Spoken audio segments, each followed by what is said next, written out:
We've detected what could be Pone's ship, and despite warnings from Professor Dunderhead that traveling at high warp is dangerous, we're doing it anyway.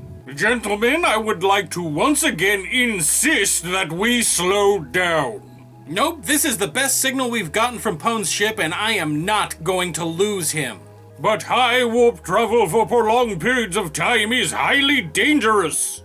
More dangerous than a crew full of dudes who are sick of being in space? I don't have a metric for that. I would like to think that since I am the science officer as well as the inventor of this craft, that my warnings would be heeded. Stop worrying, I'm sure everything will be fine. What are you basing that assessment on? Instinct. Star Trek? No. Yes, how many times has Kirk pushed the ship to its limits against warnings from his crew and things turned out fine on that show? I don't know. Yes, you do. Fine, 27, but that doesn't mean I'm pulling a Kirk right now. We need to catch Pone, and we need to do it soon. Agreed, but traveling through space at warp can have dire consequences. Like what? Oh look, dire consequences. What the hell? It kind of looks like a wormhole. Don't be a ninny, it's a warp funnel. Our ridiculous speed has caused space-time to form a vortexual warp aberration. Great, so a space tornado that we're inside of. More or less. Then let's disengage the warp drive. That won't do anything. The very fabric of space-time has been demented. Inertial disturbances is fueling this. Way to go, Jason, you broke space. How long until this stops? Oh, only for a few moments. So the danger you warned about was this deep space laser show? Big whoop. Oh, the funnel isn't the dangerous part. That is. What's that? That, gentlemen, is our imminent death. It kinda looks like an asteroid. Or is it a meteor? Asteroid is correct. Meteors are smaller, while this one seems to be quite large. Who cares? We're headed right for it. Oswald, can we avoid hitting it? Nope. The thingies that make the ship turn around don't make the ship turn around no more. Of course we can't maneuver. The asteroid is the inertial fulcrum for the funnel. We will continue to travel through the funnel until we kick the proverbial bucket. Oh, way to go, Captain Jerk. You broke space and you've killed us all. No, I didn't. So we'll blow it up. Yeah, blow it up. There's no telling what an explosion will do to us in this funnel. Do you have any other suggestions? None that don't involve soiling my underpants. Great, blow it up it is. Bridge to weapons control. Weapons control, come in. Trudeau? Trudeau here? Target the asteroid ahead of us and destroy it. Oh, yes.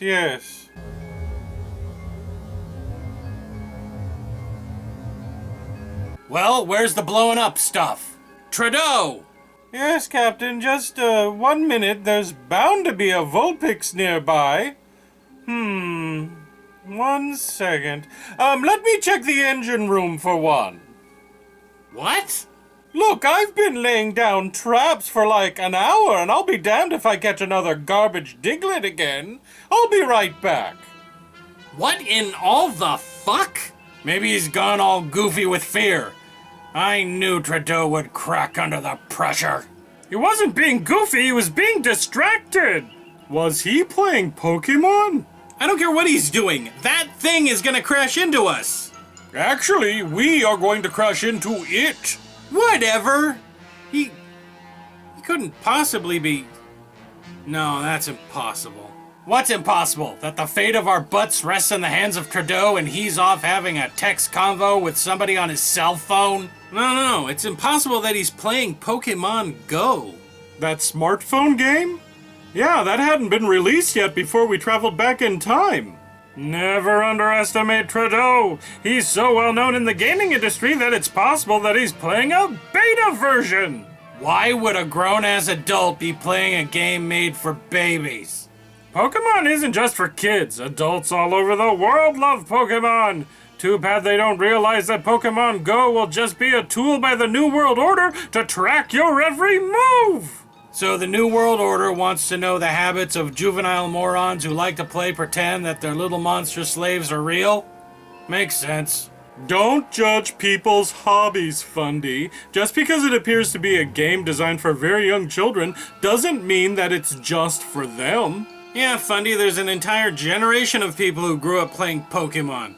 I personally don't understand the allure of forcing fictional monsters to attack each other, but I'm sure that I have hobbies they don't get. Boy, do you ever. I have a problem with a bunch of adults who are shirking their responsibilities to play a video game when they should be doing their job. Such as blowing up an asteroid. Exactly. So you're okay with people behaving like children unless it fucks with your shit? Yes, it's irresponsible. I have no doubt that when Pokemon Go is launched, people will call out of work and spend nights and weekends walking around attempting to catch Pokemon. Sure, it's something that they love, but that love should be tempered with adult behavior. Oh, like when you use your love of Star Trek to justify ignoring the warnings of the science officer, and now we're all going to die because of it. Shut up. Burn. Man, I wish I'd thought of that. Anyways, I'm glad we aren't back home. The level of poke saturation would have been sky high. Oh, like all the media saturation of the latest Star Wars movie? That's not the same thing. Star Wars is a multi-generational touchstone. Pokemon is just some weird fad. No, it's not. At this point, you've got to admit that Pokemon is just as culturally significant as Star Wars or any other massive pop culture media property. How can a stupid game about fighting poorly designed monsters be culturally significant? The same way that a TV show about dudes exploring space can. Or a movie about space wizards with glowing swords can. This is great. Finally, all three of us are on the right and you are on the wrong, Jason. I don't care if we die in the next 5 minutes. At least I got to see this. That's not the same thing. Pokemon is different. It's stupid. I knew it! You just don't understand Pokemon or its fans. You hate Pokemon! Fine, I admit it. I think Pokemon is a vacuous, simplistic game with dull graphics and boring, insipid characters, and the only reason adults continue to play it now is to prolong their childhoods. I don't understand why anyone would want to continue playing what is the same game for almost 20 years, especially when the game offers so little in return for the investment. Well, some people like the cartoon. Oh, you mean that commercial which featured two-dimensional characters whose only motivation is to become the very best at making animals fight one another in a world that makes absolutely no sense? I hate to interrupt, but the asteroid? Fuck the asteroid! If I'm gonna die, I'm getting this off my chest. I hate Pokemon! Hey, what happened to people having hobbies that you just don't understand, you hypocrite? Yes, I'm a hypocrite. I love things that are equally vacuous. I am literally being stubborn and ignorant and acting like an old man over something that the young folks like, but we are going to die, and I want everyone to know that I hate Pokemon. Weapons control, Trudeau here. Where in the 7 fucks have you been?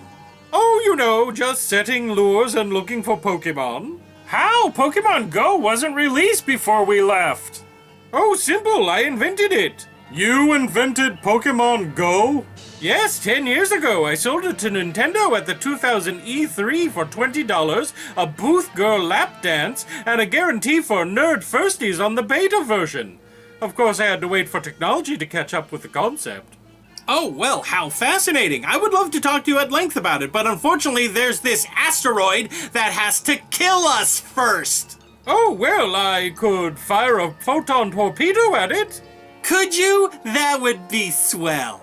Okay. Torpedo away.